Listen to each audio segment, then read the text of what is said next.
నమస్తే, welcome to I dream. నేను మీ Madhuri. Depression ఇది ఇండియాలో దగ్గర 70% ఆఫ్ పీపుల్ ఈ డిప్రెషన్లో బాధపడుతున్నారు. ఇది గణాంకాల ప్రకారం. గణాంకాలు కాకుండా ఇంకా డిప్రెషన్లో ఉన్న వాళ్ళు చాలా మంది ఉన్నారు. దీనిలోంచి బయటకు రావటానికి కొట్టుమిట్టాడుతూ ఉంటారు. అసలు డిప్రెషన్ ఎందుకు వస్తుంది, ఈ డిప్రెషన్ నుంచి బయటకు రావాలంటే ఏం చేయాలి? మనతో పాటు ఉన్నారు సైకాలజిస్ట్ వెంకట సుబ్బయ్య గారు. ఆయన అడిగి డీటెయిల్గా తెలుసుకుందాం. Hello sir. హలో, నమస్తే అమ్మా. ఎలా ఉన్నారు? బాగున్నానమ్మా. మీరు బాగానే ఉంటారు సార్. ఇప్పుడు నేను చెప్పినట్టు డిప్రెషన్ మనకి చాలా మంది డిప్రెషన్, ఇప్పుడు దగ్గర 70 to 80% పీపుల్ డిప్రెషన్లోనే ఉన్నారు. వాళ్ళకి తెలియకుండానే డిప్రెషన్లో ఉంటున్నారు. సో ఈ డిప్రెషన్ అనేది ఏంటి, అసలు దీని నుంచి బయటకు ఎలా రావాలి? మానసిక కోణంలో ఆలోచిస్తే, మనోవిజ్ఞాన శాస్త్రం ప్రకారంగా ఆలోచించిన లేదా మన ఇండియాలో జరిగిన రీసెర్చ్ ఆధారంగా చేసుకున్నప్పటికి కూడా భారతదేశంలో సుమారు 150 million people suffering with one or other mental illness అండి. అంటే వీళ్ళకి కంపల్సరీగా మానసిక వైద్యుని దగ్గర ట్రీట్మెంట్ అవసరం ఉన్నదనేది కూడా ఒక రీసెర్చ్ స్టడీస్ అనేది తెలియపరచడం జరిగింది. ఇలా చూసుకుంటే ప్రపంచ దేశంలో అంటే మనం ప్రతి ఒక్క విషయాన్ని గణాంకాల విధంగా చూసుకుంటే WHO అన్నది మన యొక్క గణాంకాల గురించి కానీ, ఒక ఎమర్జెన్సీ గురించి కానీ, ఒక ఫిజికల్ అండ్ మెంటల్ హెల్త్ గురించి కానీ WHOని మనం రెఫర్ చేస్తాం. ఆ విధంగా తీసుకుంటే మనం ఈ యొక్క డిప్రెషన్కి కారణభూతమైనటువంటి అంటే సూసైడ్ అంటారు కదా, ఆత్మహత్యా ప్రయత్నం చేసుకునేటువంటి జనాభా second leadest cause for the death. ప్రపంచ దేశంలో ఉన్నటువంటి జనాభాలు చనిపోతున్నారు కదా, ఎందుకు కారణం వల్ల చనిపోతున్నారు అంచనా చేసుకుంటే second most cause for the death అనేది సూసైడ్. సూసైడ్ అనేటువంటి ఒక లక్షణమే. సూసైడ్ అనేది ఒక రకమైనటువంటి క్యారెక్టరిస్టిక్ అనమాట, ఒక సిమ్టమ్. దీనికి ప్రాథమిక కారణం ఏంటి? డిప్రెషన్. డిప్రెషన్ అనేది ఏంటి, ఎలా ఉంటుంది? It's a emotional disorder. మనం చెప్పాలంటే శాస్త్రీయంగా ఇంటర్నేషనల్ క్లాసిఫికేషన్ ఆఫ్ డిసీజెస్లో మనం దీని మూడ్ అండ్ ఎఫెక్టివ్ డిజార్డర్లో డిప్రెషన్ ఒక కండిషన్ కింద మనం చదువుతాం. ఈ డిప్రెషన్లో ఎలా ఉంటుంది? Hopelessness, worthlessness, helplessness, feeling of suicide, feeling of loneliness, not interested having any activity, lethargic అనేటువంటివి లక్షణాలు కనిపిస్తూ ఉంటాయి. ఇప్పుడు మన సాధారణంగా ఒక వ్యక్తి మనం ఎలా చూస్తాం? ఓకే, ఆ వ్యక్తి మనం సోషబుల్గా మాట్లాడతాం, హాయ్ అంటాం, బాయ్ అంటాం, ఎలా ఉన్నాం పలకరిస్తూ ఉంటాం. ఆ వ్యక్తిలో ఈ డిప్రెషన్లో ఉన్న వ్యక్తికి ఇన్యాక్టివ్నెస్ అంటే గతంలో ఉన్నటువంటి యాక్టివ్గా ఇంటరాక్షన్ అనేది ఉండదు. గతంలో ఉన్నంత సోషల్ రిలేషన్షిప్ని మెయింటైన్ చేయరు, అలూఫ్గా ఉంటారు. అంటే డైలీ యాక్టివిటీస్ని ఏ విధంగా చేస్తున్నారు ఆ రూపంలో అదే విధంగా చేసేదానికి అవకాశం ఉండదు. వీళ్ళు తక్కువగా అంటే తక్కువ మోతాదులో వాళ్ళు యాక్టివిటీస్ని ఇన్వాల్వ్ అవుతుంటారు. రాను ఏమవుతుందంటే ఇన్యాక్టివిటీస్ పెరిగి సోషలైజేషన్ అనేది పూర్తిగా తగ్గుతుంది. అంటే ఈ యొక్క డిప్రెషన్లో ఉన్న వ్యక్తుల్లో ప్రాథమిక లక్షణాలు అంటే హెల్ప్లెస్నెస్, హోప్లెస్నెస్, వర్త్లెస్నెస్, అలాగే feeling of lonely, not interested to do any activity, excessive sleep, less sleep. రెండు వయసు వరుస. Excessive eating are less eating. ఎక్కువగా ఒబెసిటీ వచ్చేది కూడా డిప్రెషన్ కారణం. అలాగే అయిపోవడానికి కూడా డిప్రెషన్ కారణం. అంటే రెండు రకాలు. ఒక రకంగా చూస్తే డిప్రెషన్లో ఉన్న వ్యక్తి టీవీ చూస్తూ బెంజ్ ఈటింగ్ కంటిన్యూగా తింటున్నాడు. ఎంత తింటున్నాను, ఏం తిన్నా సెల్ఫ్ కంట్రోల్ ఉండదు. అలాగే తినడం కూడా ఇష్టం ఉండదు. అలాంటి పరిస్థితులు కనిపిస్తుంటాయి. దాన్ని ప్రాథమికంగా గమనించాల్సిన విషయం ఎవరుంటుందంటే ఫ్యామిలీ మెంబర్ పైన ఆధారపడి ఉంటుంది. ఎందుకంటే ఫ్యామిలీ మెంబర్స్ క్షుణ్ణంగా పరిశీలిస్తే అతని యొక్క ఎమోషన్స్ను స్పష్టంగా అర్థం చేసుకోగలిగితే తనలో డిప్రెషన్లో ఉండడం లేదు తెలుసుకోవచ్చు. అలాంటి డిప్రెషన్ కోణాలు అనేది మన సమాజంలో చూడండి, ముఖ్యంగా యువత చూడండి, ఎన్నో రకాలైనటువంటి వ్యాకులతలకు లోనవుతున్నారు, డిజైర్స్కి లోనవుతున్నారు, ఎన్నో రకాలైనటువంటి వాంఛలకు లోనవుతున్నారు. వ్యక్తి ఎంత టైం ఎలా ఉంటుందంటే ఈ యొక్క ఇన్ఫర్మేషన్ వరల్డ్లో బతుకుతున్నాడు. అవును.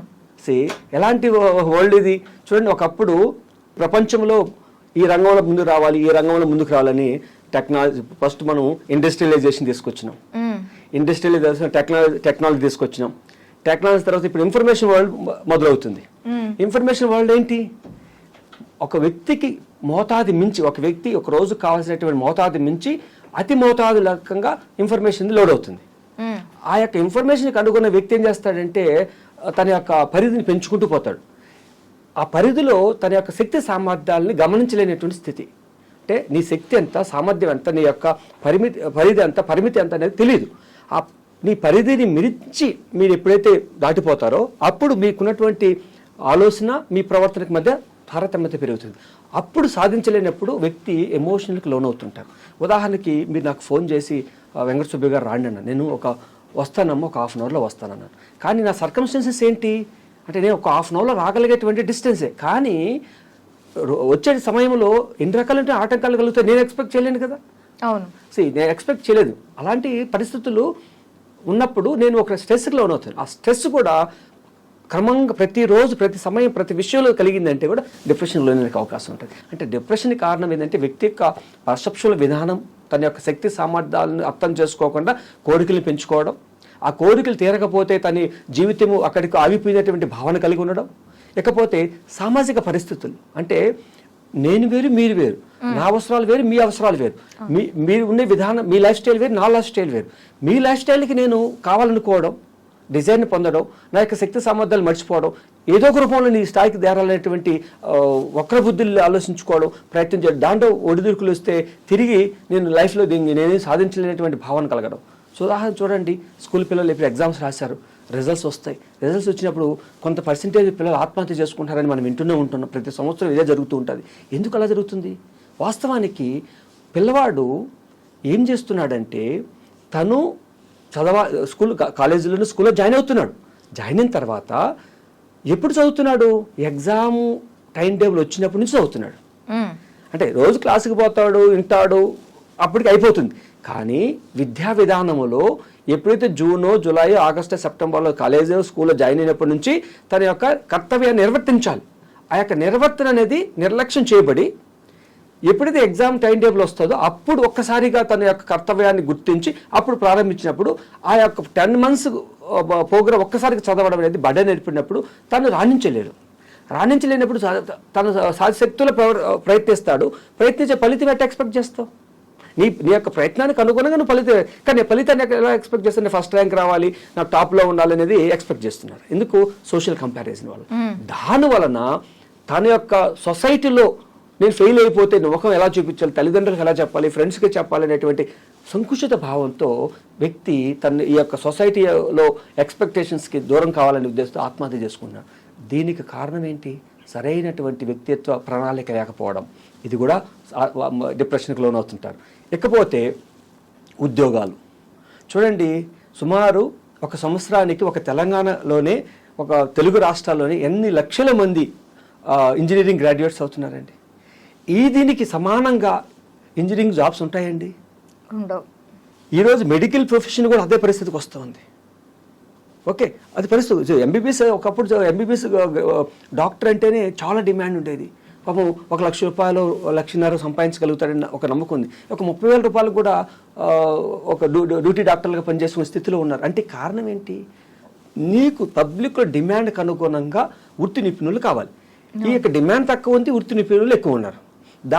దీంట్లో ఉన్నటువంటి స్కిల్ఫుల్గా ఉన్నటువంటి వ్యక్తులకు మాత్రమే జాబ్స్ వస్తున్నాయి. వాళ్ళని మోడల్గా చూసుకుని ప్రతి ఒక్కరు ఇంజనీర్ కావాలి, సాఫ్ట్వేర్ ఇంజనీర్స్ కావాలి. కాకపోతే ఆ జాబ్ తప్ప ఇంకొక జాబ్ చేయరు. చూడండి, మీరు ఒక 10-15 సంవత్సరాలు చూస్తే ఇంజనీర్, నాట్ ఓన్లీ అది కాదండి, ఇప్పుడు ఇంజనీరింగ్ లో డిఫరెంట్ గ్రేడ్స్ ఉన్నాయి.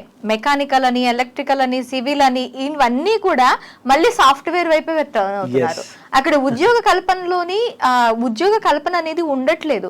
వీళ్ళంతా చదివింది ఒకటి, చేస్తున్నది ఒకటి అయిపోయింది. దాంతో ఏమవుతుంది అంటే ఒక్క సాఫ్ట్వేర్ జాబ్, మిగతా నెక్స్ట్ వచ్చే జనరేషన్స్ ఏంటంటే మేము కంప్యూటర్ సైన్స్ చేస్తే సరిపోతుంది, మాకు ఎలాగైనా ఇంకే ఇంజనీరింగ్ ఇది చేసినా కూడాను దానికి తగ్గట్టు వృద్ధి చేయం కాబట్టి మేము కంప్యూటర్ సైన్స్ చదువుకుంటే దానికి ఇప్పుడు ప్రెసెంట్ ఎక్కువ డిమాండ్ ఉంది. ఇప్పుడు మీరు బాగా గమనించండి, ఇదే అంటే డిమాండ్ ఉంది, దానికి కావాల్సినటువంటి స్కిల్స్ దగ్గర ఉన్నాయా? నువ్వు ఆ స్కిల్స్ ఎలా డెవలప్ చేసుకుంటావు? ఆ నిరంతరమైనటువంటి ప్రాక్టీస్. ఈ 4 సంవత్సరాల కాలంలో నువ్వు నిరంతరంగా నీ సబ్జెక్ట్ మీద ఎంత కమాండ్ తెచ్చుకుంటావు, ఎంత ప్రొఫెషన్స్ తెచ్చుకుంటావు, దాన్ని బట్టి నీ యొక్క జాబ్ అనేది ఆధారపడి ఉంటుంది. అక్కడ కూడా ఏమవుతున్నాడు? నిర్లక్ష్య భావానికి లోనవుతుందా లేదా? మొదటి నుంచి చేయాల్సింది లాస్ట్ లో చేయటం అనేది. అంటే ఇక్కడ ఏమవుతుందంటే వ్యక్తి పరిధి అనేది నిర్లక్ష్యం చేయబడి పరిమితిని పెంచుకుంటూ పోతే అప్పుడు ఏమవుతుంది? నీ యొక్క మానసిక వ్యవస్థ అనేది కొలాప్స్ అవుతుంది. ఆ కొలాప్స్ వల్ల వ్యక్తి నిర్లిప్త భావానికి, అంటే తను క్రిటిసైజ్ చేసుకునే భావానికి ఏర్పడుతున్నాడు. నేను దేనికి పనికిరాను, నేను సాధించలేను, నేను ఘటన కాలేదు, నా లైఫ్ లేదు, నాకు ఎటువంటిది, అంటే నువ్వు నిందించుకునే పరిస్థితి ఎందుకు వస్తా ఉంది. ఎస్ అనే భావన అనేది ముఖ్యంగా డిప్రెషన్కి లోనవుతా ఉంది. ఎందుకండి బాబు, చాలా మంది పక్కింటి వాళ్ళు ఏదో కొనుక్కున్నా కూడా ఇక్కడ డిప్రెస్ అయిపోతూ ఉంటారు. 100%. That is a social learning థియరీలో మేము అదే చెప్తాం. నువ్వు చూసి తెలుసుకునేది, మీరు ఒక మాట జెలసీ అని అంటారు కదా, జెలసీ అనే భావనలో ఎదుటి వ్యక్తి చేసే ప్రవర్తన మనం చేయలేని సమయంలో తను చేస్తున్నది మనం అప్రిషియేషన్ చేయబడి మనం వాళ్ళని వ్యతిరేకిస్తూ ఉంటాం. అది ఒక రకమైన మానసిక వ్యవస్థలో ఒక రుగ్మతగా భావించవచ్చు. డెల్యూషన్స్ ఆఫ్ జెలసీ అంటాం. అంటే వాస్తవాన్ని కూడా గుర్తించలేనటువంటి జెలసీ భావన కలిగి ఉండడం. అంటే తను మనకంటే బెటర్గా బతుకుతుంది, ఉంటున్నారు, వాళ్ళ క్వాలిటీ ఆఫ్ లైఫ్ చాలా బెటర్గా ఉందంటే ఏంటి, దాని వెనకాల తన కష్టము, తన స్కిల్స్, తన యొక్క ప్రజెంటేషన్ ఉంది కనుకనే బతకగలుగుతున్నారు. మీరు కూడా ప్రవర్తించండి. అదే నీ పరిమితిలోనే వస్తాయి ఇవన్నీ కూడా. పరిధి ఏంటి, నీ యొక్క శక్తి సామర్థ్యాలను గుర్తించగలిగి దానికి అనుగుణంగా నీ యొక్క పరిధిని పెంపొందించుకోవడం. అవును. ఆ యొక్క పరిమితి ఏంటి, నీ యొక్క పరిస్థితికి అనుగుణంగా నువ్వు ఆలోచన పెట్టుకోవడం. ఇప్పుడు కంపారిజన్ ఎక్కడ వస్తుంది, నీ యొక్క పరిమితిని పెంచి ఆలోచించిన వల్లే అక్కడ స్ట్రెస్ కంపారిజన్. ఆ కంపారిజన్ ఏమవుతుందంటే నేను మానసిక క్షోభకు గురి చేస్తుంది. తర్వాత ఏది చేయాలనుకున్నా కూడా ఒక రకమైన మానసిక ఉత్సుకత ఉండదు. ఆ ఉండకపోవడం వల్ల ఏమవుతుందంటే వ్యక్తి నిర్లిప్త భావనకి లోనవుతాడు. ఈ యొక్క నిర్లిప్త భావనలో తనకు కొత్తగా క్రియేటివ్ యాక్టివిటీస్ కానీ క్రియేటివ్ థింకింగ్స్ అని తగ్గుతాయి. ఎప్పుడైతే డిప్రెషన్లోకి వెళ్తామో అప్పుడు ఆ వ్యక్తి ఇన్యాక్టివ్గా ఉంటాడు కనుక, ఇన్యాక్టివ్గా ఉన్నప్పుడు వ్యక్తికి ఫ్యూచర్ గురించి కానీ ప్రజెంట్లో యాక్టివిటీ గురించి కానీ పెద్దగా ఇష్టం ఉండదు. కనుక అలాగా కొనసాగుతూ పోతే వ్యక్తి సోషల్ విత్డ్రాల్, అంటే సొసైటీకి కాంటాక్ట్స్కి, సోషల్ కాంటాక్ట్స్ నుంచి దూరం అవుతూ వస్తాడు. దూరం అయి తను ఒంటరి చేసుకుంటాడు. ఒంటరి చేసుకొని ఒంటరిలో ఉన్నప్పుడు ఏమవుతుంది, తనకు ఏమీ లేదు, నాకు ఏమి జరగదు, నేను ఏమి సాధించలేనటువంటి ఇటువంటి భావనలకు లోనవుతాడు. ఆ భావనలు ఏం చేస్తుందంటే ఉంటే ఏంటి లేకపోతే ఏంటి, చనిపోతే బాగుంటుంది కదంటే భావంతో ముఖ్యంగా డిప్రెషన్ నుంచి చనిపోయడానికి అవకాశాలు ఎక్కువ ఉంటాయండి. కానీ మన సమాజంలో జాయింట్ ఫ్యామిలీ సిస్టమ్స్ ఉన్నప్పుడు ఇటువంటి సిస్టమ్ నుంచి ఆటోమేటిక్గా బయటకు వస్తూ ఉంటారు. అయితే ఇప్పుడు అన్ని కూడాను మోడరేట్ ఫ్యామిలీస్, సింగిల్ ఫ్యామిలీస్ అయిపోయాయి, న్యూక్లియర్ ఫ్యామిలీస్ అయిపోయాయి. సో ఇప్పుడు అలా ఫ్యామిలీస్ ఉన్నప్పటికి కూడాను ఆ డిప్రెషన్ నుంచి బయటకు రావడానికి, ఎందుకంటే వాళ్ళు ఉండేదే ముగ్గురు నలుగురు పిల్లలతో సహా నలుగురు వాళ్ళు ఆ డిప్రెషన్ లో ఉన్న వాళ్ళు కూడాను తీసుకురావడానికి ముందు ఫ్యామిలీ మొత్తం ఒకరిని చూసి ఇంకొకరు డిప్రెస్ అయ్యే దీంట్లో ఉంటున్నారు. సో ఎవరికి వారు డిప్రెషన్ నుంచి బయటకు రావాలి అంటే మెయిన్ ఎక్సర్సైజ్ ఏంటంటే, ఒక సింపుల్ ఎగ్జాంపుల్ చెప్తానండి. మీరు అడిగారు ఒక చిన్న ఫ్యామిలీ, మీరు అన్నారు కదా భార్య, భర్త, ఒక కొడుకు. భర్త ఈ మధ్య కాలంలో హార్ట్ అటాక్ వచ్చి చనిపోయాడు. ఒక 3-4 years బ్యాక్ చనిపోయాడు. ఆవిడ వాళ్ళ కొడుకు వాళ్ళ ఫ్యామిలీలతో కలిసి ఉండేదానికి ప్రయత్నం చేసింది. అంటే బ్రదర్ దగ్గర, పెద్ద బ్రదర్ దగ్గర, చిన్న బ్రదర్ దగ్గర ఉన్న తర్వాత అక్కడ కూడా తనలో ఎక్కడ సంతృప్తి లేదు, అక్కడ గొడవలు వస్తున్నాయి. అంటే తను వెళ్ళి వాళ్ళ బ్రదర్ భార్య పిల్లలతో ఉండడం అక్కడ అడ్జస్ట్ కాలేకపోతున్నారు. ఈమె లైఫ్ స్టైల్ వేరు, వాళ్ళ లైఫ్ స్టైల్ వేరు. ఆ లైఫ్ స్టైల్ ఈ లైఫ్ స్టైల్ మధ్య కాన్ఫ్లిక్ట్స్ వచ్చి అక్కడ అడ్జస్ట్ కాలేక బయటకు వచ్చారు. ఇంకో బ్రదర్ దగ్గర కుదరలు, అక్కడ కూడా కుదరదు, కరెక్ట్ కాదని చెప్పి తను సపరేట్గా ఉంది. ఇప్పుడు ఏంటంటే తను ఆ ఇల్లు గడవాలంటే తను జాబ్ చేయాలి. జాబ్ చేస్తే కొడుకుని సూపర్వైజ్ చేయలేదు. కొడుకుని సూపర్వైజ్ చేయలేకపోతే కొడుకు తన యొక్క లైఫ్ స్టైల్ పూర్తిగా మార్చేసుకున్నాడు. ఓకే, పూర్తిగా మొబైల్ ఫోన్ అడిక్షన్స్ కావడం, గేమింగ్ అడిక్షన్స్ కావడం, సరిగా కాలేజ్కి పోవడం, బింజ్ ఈటింగ్ అయిపోయి ఒబెసిటీ అయిపోవడం. ఆ అబ్బాయి తను చేయాల్సిన కర్తవ్యాన్ని కూడా చేయడం లేదు. ఈ మధ్యలో ఆమె అయిపోయింది. బేసికల్గా ఒక సింగిల్ లేడీ ఎలా ఉంటారు, భర్త లేనప్పుడు ఆటోమేటిక్గా her self is and depression. అవును, ఆ యొక్క డిటాచ్మెంట్ డిప్రెషన్ ఉంటుంది. ఆ డిప్రెషన్ని తను అందరి ప్రపంచానికి ఒక మాస్క్ వేసుకొని నవ్వుతూ జాలీగా మాట్లాడేట్టు కనిపిస్తుంది. నేను వాళ్ళతో మాట్లాడిన తర్వాత కొంత డిస్కస్ చేసిన ఫ్యామిలీ గురించి తెలుసుకున్న తర్వాత యువర్ అండర్ మాస్క్ అని చెప్పాను. యువర్ అండర్ మాస్క్ ఏంటిని అడిగింది. మీరు ప్రపంచానికి కనపడే వ్యక్తి మీరు కాదు. That is you. అంటే మీ సొసైటీ మిమ్మల్ని ఎంత ఎక్స్పెక్ట్ చేస్తుందో ఆ ఎక్స్పెక్టేషన్స్కి అనుగుణంగా మీ ఫేసుల్లో అలా హావభావాలు కల్పిస్తున్నారు తప్ప మీరు అది కాదంటే. అదే ప్రతి నవ్వే పెదవి వెనక కన్నీటి కళ్ళు ఉంటాయి అంటారు. ఆ కన్నీటి కళ నేను ఓపెన్ చేసి ఆ మాస్క్ తీస్తే సముద్రం. ఏంటి సముద్రం? నేనేంటి? నేను బతుకుతానే లేదు, నేను ఎన్ని రోజులు బతుకుతాను తెలియదు, నా కొడుకు భవిష్యత్తు ఏంటి, నా కొడుకు నేను కాపాడగలుగుతాను లేదు. మొత్తం డిప్రెషన్. అంటే అలాగా మాస్క్ వేసుకొని తిరిగే వాళ్ళు చాలామంది ఉంటారు సమాజంలో. అంటే ఇక్కడ బాగా గమనించిందంటే, అంటే చూసేదని వాస్తవాలు కాదు. అందరూ అంటుంటారు, నిన్న బాగున్నాడు కదా, అరే ఎందుకు ఆత్మహత్య చేసుకుని చనిపోయాడు, మొన్న బాగున్నా కదా ఆత్మహత్య చేసుకుని ఎందుకు చనిపోయినారు, ఎందుకు ఏం జరిగింది, అంతా బాగానే అని మనకు ప్రపంచానికి కనపడేది అంతర్గతంగా జరిగేది చాలా రకాలుగా. ఇది డిప్రెషన్ ఉన్నటువంటి ఒక మనం ఎవరు గుర్తించలేటువంటి చాలా సంక్లిష్టమైన పరిస్థితులు అనమాట. ఇది మనం అంటే డిప్రెషన్ని నుంచి బయటపడడానికి ఏం చేయాలి. ఫస్ట్ థింగ్ మనం గుర్తుపెట్టుకోవాల్సిన విషయం అంటే, ఎవరైతే డిప్రెషన్లో ఉంటారో తనకి తెలుస్తుంది, బేసికల్గా తెలుస్తుంది.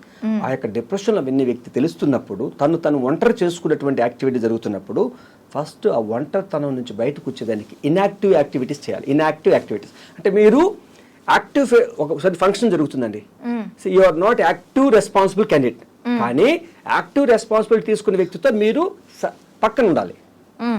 అంటే సోషల్ యాక్టివిటీలో పార్టిసిపేట్ చేయాలి, సోషల్ ఇంటరాక్షన్ని అభివృద్ధి పరచుకోవాలి, సోషల్ కమ్యూనికేషన్ అంటే మీరు ఖచ్చితంగా చేయాలి, కన్ఫర్మ్ సక్సెస్ కావాలి, నేను చేసిన పని అంతా గుర్తించాలనే వద్దు. Just be A part of in the social activity.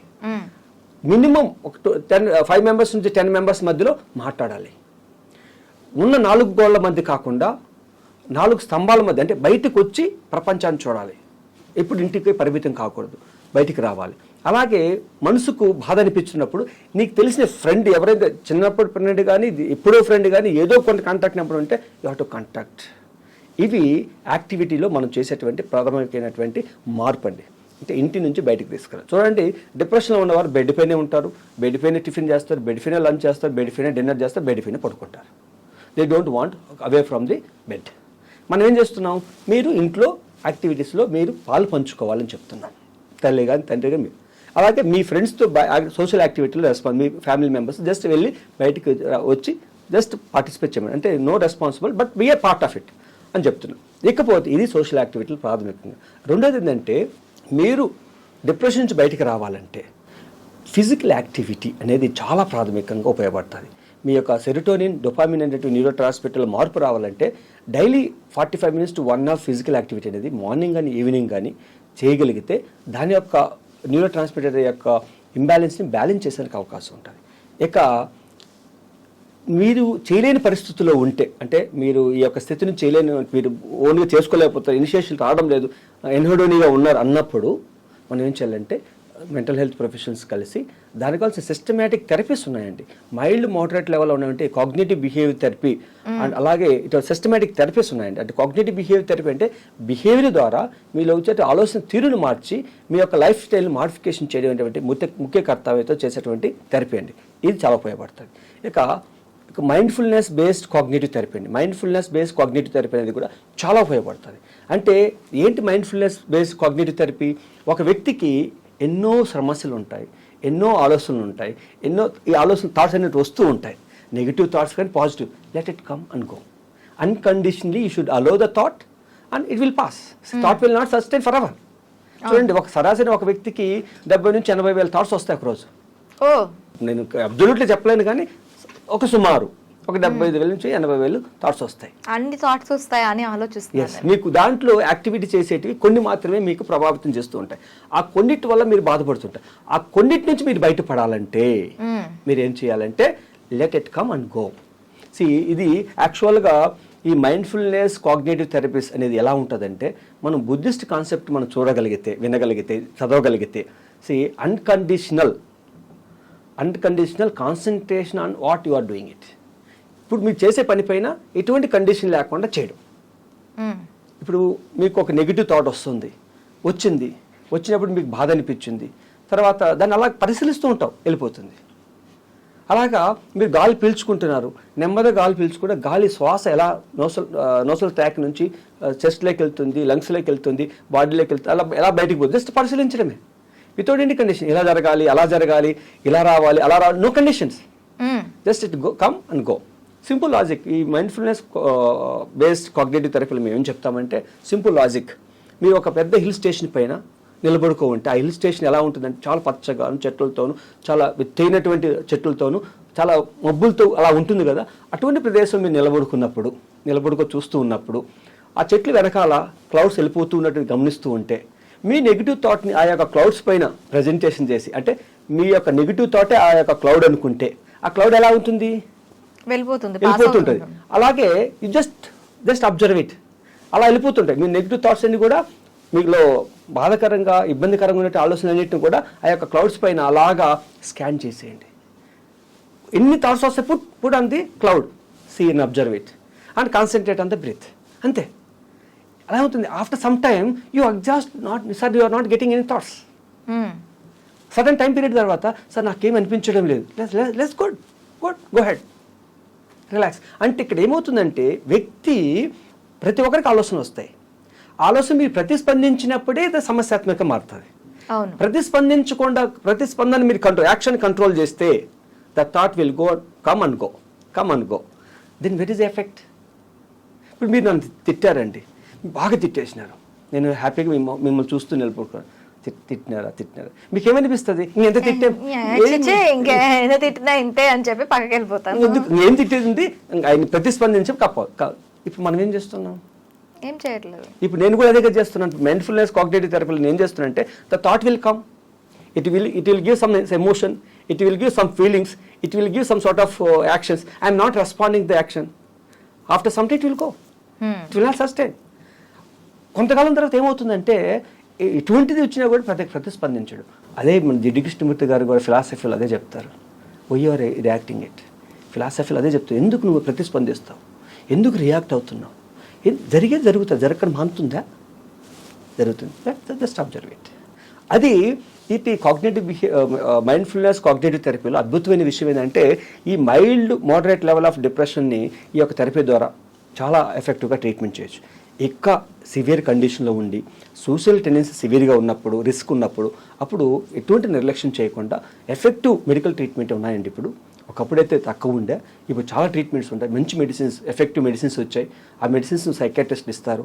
ఆ యొక్క సైకియాట్రిస్ట్, క్లినికల్ సైకాలజిస్ట్, ఫ్యామిలీ యొక్క సూపర్వైజన్లో. అంటే దీనికి ఖచ్చితంగా మెడిసిన్ అవసరం అంటారా? మీరు ఇప్పుడు చెప్తున్న ఎక్సర్సైజెస్ సరిపోవంటారా? లెవెల్స్ని బట్టి. ఇప్పుడు ఎందుకంటే లైఫ్ అనేది థాట్ అనేది మనం ఎలా మారుతుందో చెప్పలేం. ఉదాహరణకి థాట్ ఎంత పవర్ఫుల్ అంటే ఒక వ్యక్తిని చంపడానికి కొన్ని సెకండ్లు కూడా సరిపోవు. ఉదాహరణకి నేను మిమ్మల్ని చంపాలనుకుంటే నా దగ్గర గన్ అవసరం, గన్ని ట్రిగర్ చేయాలి, ఆ బుల్లెట్ వచ్చి మిమ్మల్ని తగలాలి, మీ గాయపడాలి, గాయం తర్వాత ఒక ఆర్గాన్ డ్యామేజ్ అవ్వాలి, చనిపో take time. But thought never have a time. ఒక థాట్ అనేది మనిషిని సెకండ్లో చంపొచ్చు. Just minutes to seconds to minutes, that's it. అంత పవర్ఫుల్. కనుక ఆ విషయంలో పరిగణనలు తీసుకొని ఒక డిప్రెషన్లో సూసైడల్ టెండెన్సీస్ రిస్క్లు ఉన్నప్పుడు, సెల్ఫ్ హార్మ్ బిహేవియర్ ఉన్నప్పుడు నిర్లక్ష్యం చేయకుండా మెడికల్ ఇంటర్వెన్షన్ అనేది చాలా ఇంపార్టెంట్ అండి. ఆ మెడికల్ ఇంటర్వెన్షన్ ఎందుకు అవసరం అంటే ఆ న్యూరో ట్రాన్స్మిటర్ యొక్క ఇంబ్యాలెన్స్ అనేది అధికంగా ఉండడం ద్వారా ఆ న్యూరో ట్రాన్స్మిటర్ ఇంబ్యాలెన్సెస్ వల్ల తన యొక్క ప్రవర్తనలో సివియర్ అయినటువంటి డెసిషన్ తీసుకోవడం అనేది జరుగుతుంది. కనుక ఆ యొక్క సివియారిటీని సెడేటివ్ ద్వారా కంట్రోల్ చేసుకొని ఆ యొక్క పరిస్థితుల్లో ఉన్నప్పుడు ఈ యొక్క cognitive behaviour therapy, mindfulness based cognitive థెరపీని మనం ఇంటర్వెన్షన్ చేయడం ద్వారా తన స్ట్రెస్ని కూడా మనం తగ్గించడం ద్వారా తను నిజంగా చెప్పాలంటే ఈ విల్ ఓవర్కమ్ 90% అండి. Okay, thank you sir, thank you very much. Thank you.